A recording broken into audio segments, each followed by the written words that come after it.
You interrupted. Happy holidays. I wrecked it. You interrupted my... Okay, Ruth, don't interrupt me this time. Don't interrupt. This is where I talk. This is where you talk. Are you ready to redefine what it means to thrive at any age?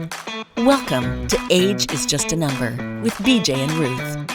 In your 40s, 50s, 60s, and beyond, you deserve to live your best life. Say goodbye to preconceived notions and let's shatter those stereotypes together. Get ready to own your vitality because age, well, that's just a number. Hey everybody, it's BJ. And Ruth. And we're here talking all things health and fitness. Thank you for joining us again. And if you haven't, please subscribe to the channel. We're putting out regular content.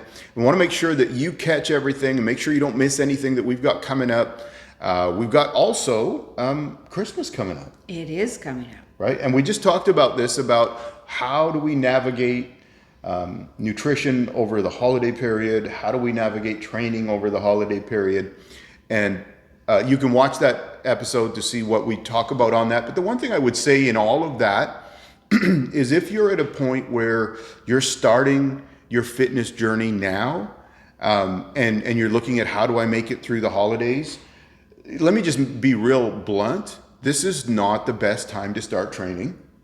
Well, it's not impossible, but yeah, it's not the best time. So maybe a more realistic thing, and we're going to talk about this, is what can we plan and look ahead for as we go into the new year? And as far as the holiday time, if you don't work out or do anything right now, maybe it's one less piece of pie or I don't know, maybe a little bit less of the mashed potatoes. I was just talking. Or a little bit less of the eggnog and the rum and the eggnog and the... Or the stuffing. I was actually I was talking to somebody at the gym today and I said, I love the mashed potatoes, that I make, but I also understand 100%.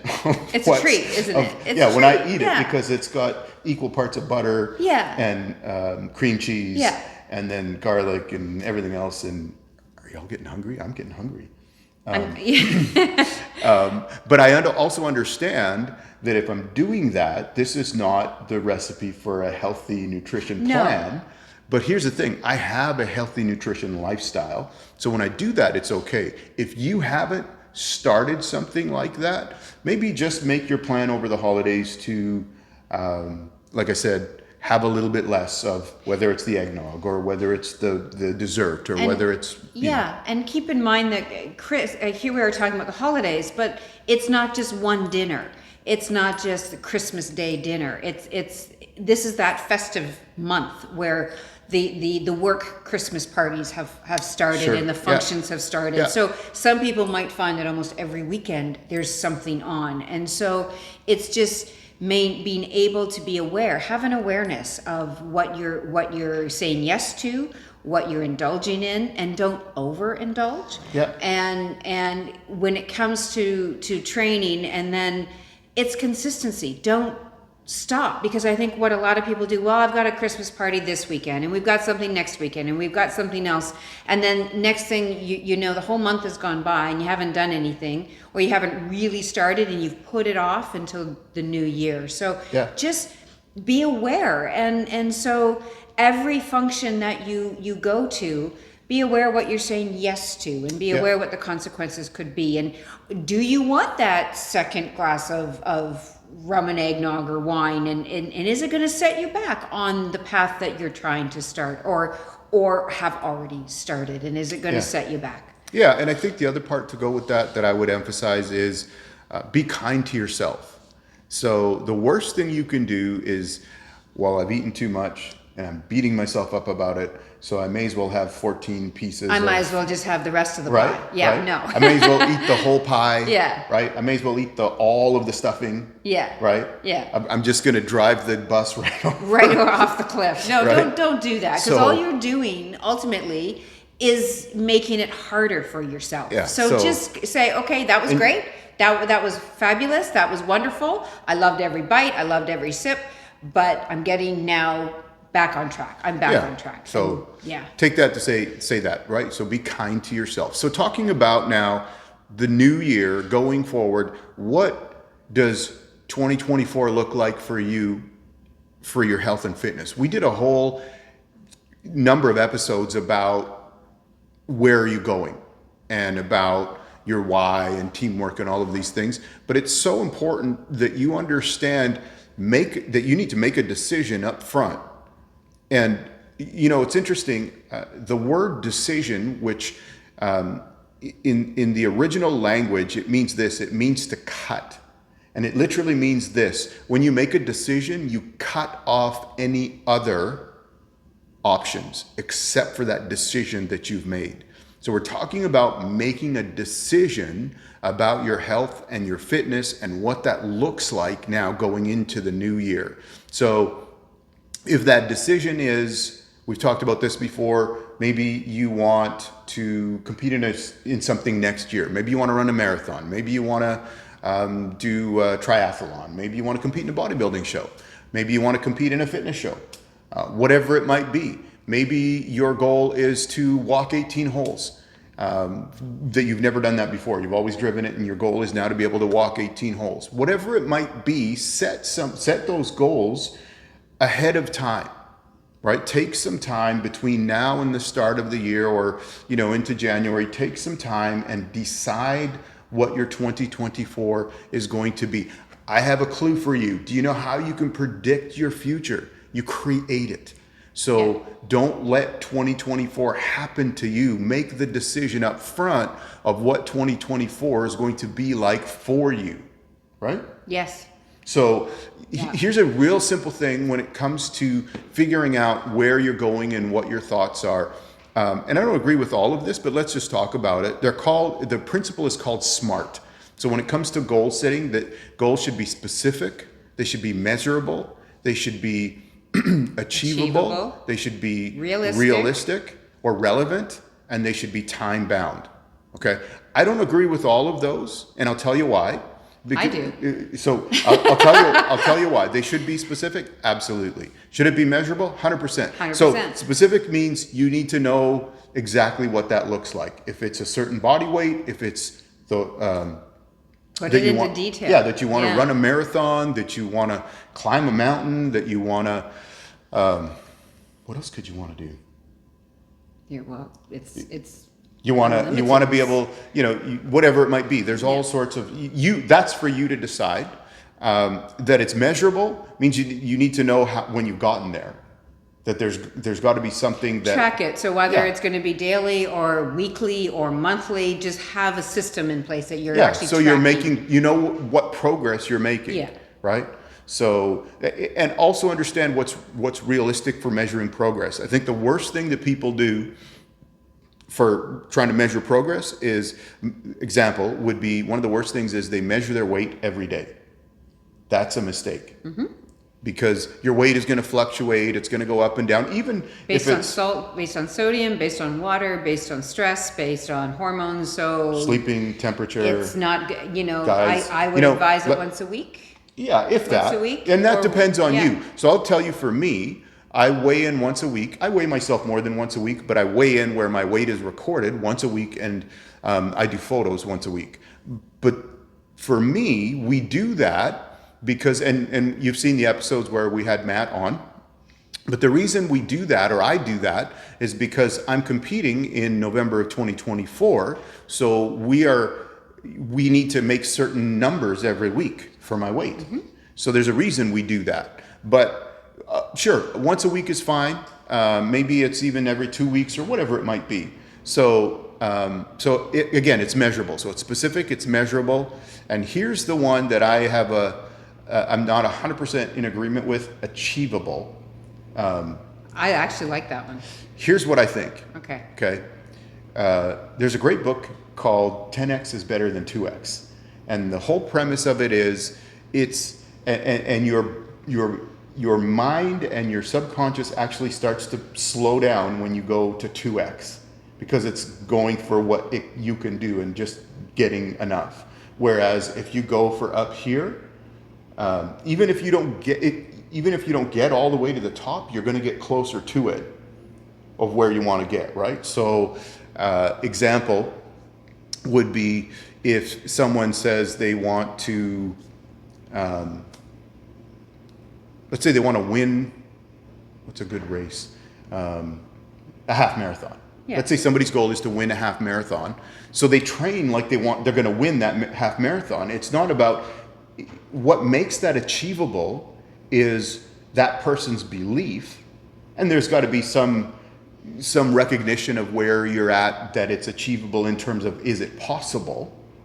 But I think what I'm saying about what something is achievable is don't take the easy way out of what is achievable.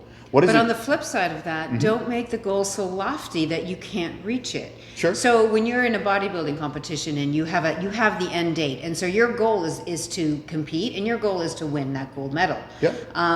But yet, so then take that big goal and then make smaller goals. Sure. Realistic goals, Sure. achievable goals. So every week you're going to hit a target, a goal. Yeah. And when you hit that goal, you take that into the following week. Sure. And so I think a lot of people sometimes create this lofty, huge goal. Sure. And it's not achievable. It's So too big. So let me put it this way. I think you need to have a goal that's bigger than you can do on just your mind can have that you're going for, but Right. then have the smaller goals underneath it that you're going to hit to get there. 100%. All the steps to get there. But the example would be it's not the norm in today's culture for someone to be 55 and a natural bodybuilder and compete in a bodybuilding competition, the World Championships. Right. That's not normal. That's not what most people would say would be achievable. No, because I think for a lot of people who don't set the goals, they set themselves up for failure by not having any goals. So Right. what we're trying to do is explain the importance of having goals. Yeah. And And having something to work towards. But so Yeah. many people don't set any goals. Right. And so I guess what we're saying, or what I'm saying, and Ruth is we're agreeing, but in a slightly different way, you want to make a goal that's achievable, but to me, it needs to be a stretch. It needs to be something that's going to require more of you, require more of your time, more of your effort, more of your focus, more of your ability. So that, because I'll tell you, when I was a kid, I found out that I could get really good grades with really little effort.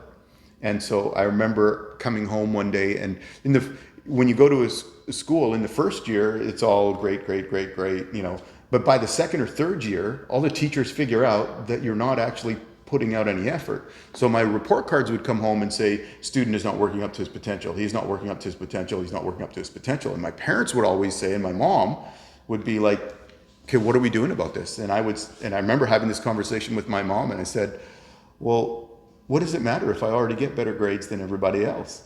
And she said this to me. She said, we don't expect you to achieve and do at the level of everybody else. We expect you to achieve and do at the level that you're capable of. Mm-hmm. And that's what I guess I'm saying when it comes to picking a goal that's achievable is, I think you'd be surprised at what you can achieve and what you accomplish when you commit to doing something and stretch to get there. How's that? Mm-hmm. Okay. Where are we at? That was measurable, achievable. Completely off topic. No, that was achievable. Yeah, that was achievable. We're not off topic. We're not off the rails yet. Achievable. Okay. Realistic, relevant goals. Relevant goals. So that one's pretty straightforward. If you want to, we'll use the half marathon. If you want to compete in a half marathon, relevant to get there is going to be, maybe it's not going to the gym and working out every week, because you need to do a different set of training regimen and principles to get ready to run, mm-hmm. right? I know this young boy who he's a teenager, and he's going to become one of the top runners in Canada. And we were talking one time about the whole area of what he does in his off-season training and things like that.